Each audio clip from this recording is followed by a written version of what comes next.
dorsiflexion holds plus PAILS and rails.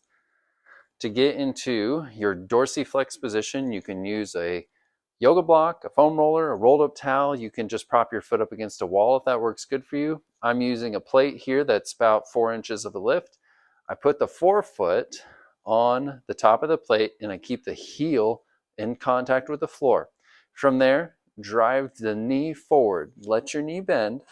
Drive it forward until you feel the tension deep in the back of the lower third of your calf muscle, kind of around the Achilles tendon area.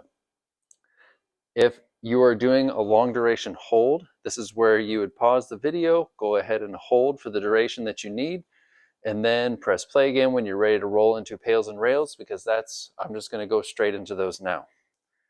PAILS contractions are flexing all the muscles that are currently being stretched, or flexing all the tissue that's currently being stretched. In this position, that would be like pushing down on a gas pedal. So with the forefoot, start applying pressure into the object that your foot's mounted up on, like you're pushing on the accelerator in your car.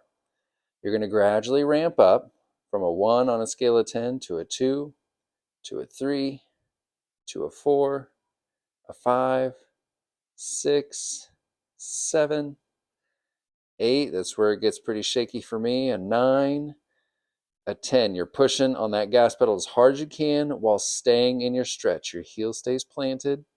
Keep holding, keep holding, keep holding, and gradually relax to 0. As you gradually relax, you're going to have the want to back out of the stretch, but you don't do that. You keep your knee forward right where you had it.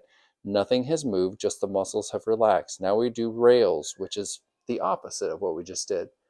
So now you're going to imagine that you're trying to lift your forefoot away from the accelerator, but you can't come out of your stretch. So you'll see my toes extend, but I'm really trying to pull the forefoot away from the floor. All the stuff at the front of the shin contracts. I'm trying to lift, and you ramp up on a scale of 1 to 10. Start at a 1, then to a 2, a 3, a 4, a 5, 6, 7, 8, 9, lifting as hard as you can now. And as you lift up that forefoot, if you feel like your knee can go a little further forward, that's great. Let that happen. Keep lifting, keep lifting, keep lifting, and then gradually relax. But again, you don't let your knee back out. You always stay forward in your stretch. If you feel like you cannot actually produce power, like you can't push into the floor or you can't lift away from the floor, that's fine. We're at an end range. This is tough. My advice then would be to simply back out of the range just enough to where you feel like you can actually push and pull with a decent amount of power. That's where he wants you to be. That's kind of the money-making range.